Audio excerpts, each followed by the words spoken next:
um, end of the year report from Don Peterson on the bills that have been passed in Sacramento over this past year. And it's divided into county-sponsored legislation and legislation supported by the county or opposed, and then other things that he thought were of interest. I'm not going to take your time right now to go through what's in here, but there's some interesting bills, and obviously we will be following up on anything that has an impact on Mendocino County through our departments. But if there is anything that you'd like further information on, Paul would be the person to contact, and we'll also be discussing it in the General Government Committee because, as you know, the legislative program is a standing item there. Okay, so that's the legislative report. In terms of economic development, we've got a number of things coming up that I wanted to kind of point out to you. One is that the meeting has been scheduled for the morning of October 20th for a kind of preview of data relating to the tax sharing agreement discussion that's been taking place. On October 21st, which is your next board meeting after this one, there's going to be a joint session, lunch with Mendocino Works and the Workforce Investment Board.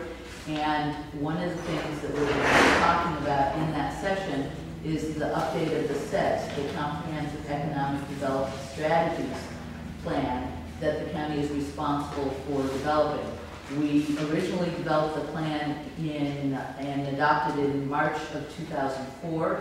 It was updated in December of 2006, and a new one is due in the first 6 months of 2009. So we are now looking at needing to prepare this document over the next 6 months. One of the first actions we'll be bringing to the board, and we're thinking that we will do it in conjunction with that October 21st meeting, would be to designate the strategy committee that will help update this comprehensive economic development plan, and looking at using an existing group that meets the criteria, which would be the Workforce Investment Board. So that will all come together on October 21st. Then on November 17th, there's an upcoming workshop where we kind of do a recap and recapitulation of all of the discussions we've had around economic development so far this year. And this is where the board will provide direction around strategically how we look at economic development in the county. So this is kind of a culmination of the speakers that we've had and the SETS update, CBS update, and also the planning that's been happening around the redevelopment agency. That's on November 17th, and then on November 18th, the next day, the board would be asked to discuss and approve, if possible, the 5-year redevelopment agency plan and the tax sharing agreement. At least that's the plan that's being laid out. So moving on here, and if you have any questions, you can stop me, but I know people will have to say.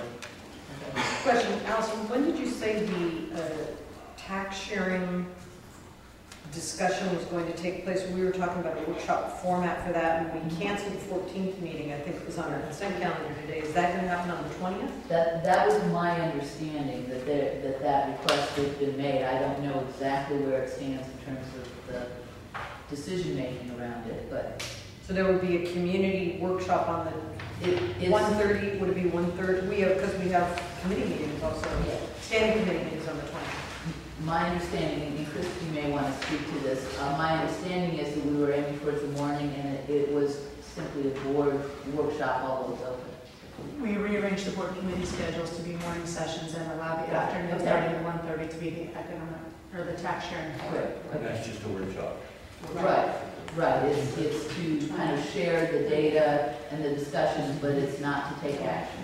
Because the idea was that the board wanted, exposure to the concepts and the ideas before it came to you for action. The ideas that would come for action on November 18th. Okay, moving on to the planning team.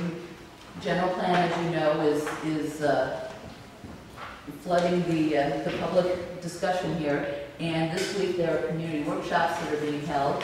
And so what I'm handing out now is information that is going to be handed out at these workshops.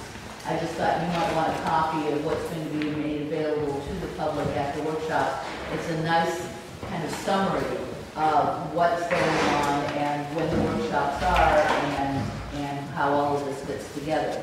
So those workshops are actually taking place today, tomorrow, and Thursday. And it will hit 6 communities throughout the county. And there was notice that's been in place for the last couple of weeks on these particular workshops. So that's what's happening now. A presentation was made to the Planning Commission on the general plan update and the EIR on October 2nd. They're holding their public hearing on October 16th. October 27th, the board then is holding its public hearing on the general plan update and the associated EIR. And I want to acknowledge that there are, as might be expected, requests for additional public comment time, and staff will be presenting that to you and addressing it, and the board can take action as appropriate on October 27th. I would point out that the general plan update itself has been in public release since July, so there was an extra 2 months that document has been